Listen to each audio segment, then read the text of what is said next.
All right, welcome to part two. So we wrote this code in part one.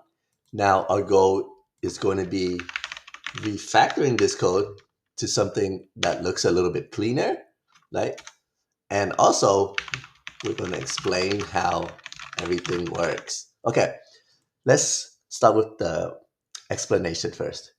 So we have an async function, right? Inside that, we are returning the result of reduce right here. And as a second argument, since we're dealing with promises, we have to have something that resolves into a promise as our second argument, which is promise.resolve, right? And then for every promise inside, we're going to use the keyword await so that our code looks very synchronous, but it still works asynchronously. And then at the end, we console.log the data. Okay. Now, let's talk about how we can improve this. Right now, there's no argument, right? And if we want to change something, we have to go into this array. But this means that the end user cannot search for whatever they want. So what I want is that for this to take in as many arguments as possible, and that will allow the user to search for one or multiple movies. Like let's say they want to search Toy Story, and then they want to search for Shrek, right? How can we do that?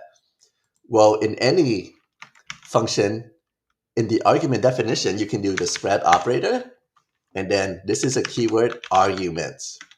When you do this, what it does is that it spreads in all of the user's arguments. So they can have one, two, or even 500,000, and it will all spread them in. And then right here, for const titles, I would use the spread operator once again, and I will spread in the arguments. Okay, so now look at our results. We have Toy Story, Shrek, right? And if they want to add even more, say what's a good movie? Titanic. See, we get Titanic year 1997. Isn't this cool? Okay, now let's take a look at our code again. One thing not a lot of developers realize is that right here, instead of promise.resolve resolving into an array, we can actually just put an array. Now, why is this actually working? Remember when I said our second argument has to resolve into a promise? Well, this is thanks to the magic of reduce. When you call reduce in its first argument, if you make that function async like we did, reduce will automatically wrap your second argument into a promise. Okay, so underneath the hood, it actually does this for you. Okay? So we actually don't even need that. And we can prove that even though this is just an array, it's an array wrapped in a promise, because if we take away this await right here for the accumulator, it will not work, okay? Because it says final array.push is not a function anymore. Okay. Now, once again, remember when I said that even though reduce can handle promises and asynchronous actions, it's actually a synchronous method. So that means you don't even have to await it. Cool, right? Okay, let's talk about try catch. Whenever you have a try block, you always need a catch block. But why do we even need try catch? Well, try catch is used when you are dealing with async and you are using await. You know? So when you are awaiting something, I would put the whole code block inside of the try. Okay, and catch actually takes in one argument, and that is the error object. You can call it whatever you want, error or ERR. And right now, I would just console.log ERR.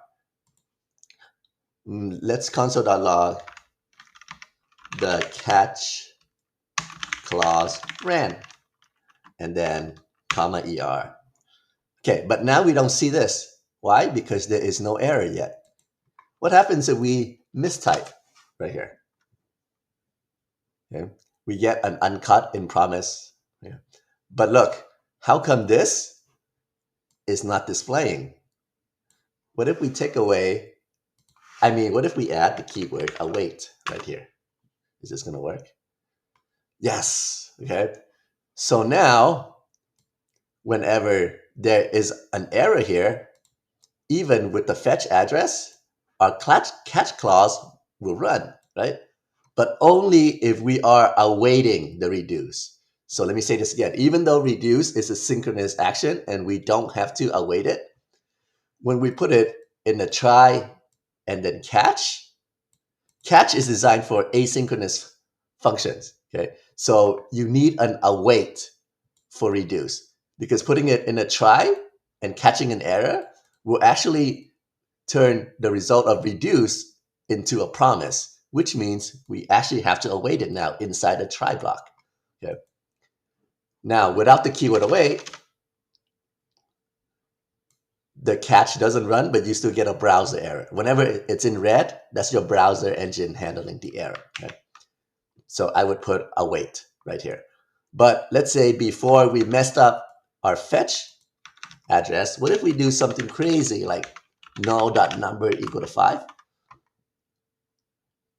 Look, it even catches synchronous errors. It says cannot set properties of null. Okay? So this is why try catch is very important. Okay? All right, in the next series, I will get a lot more in depth about error handling. We're going to talk about try catch versus the promise resolve, reject, and also how that deals with fetch. All right.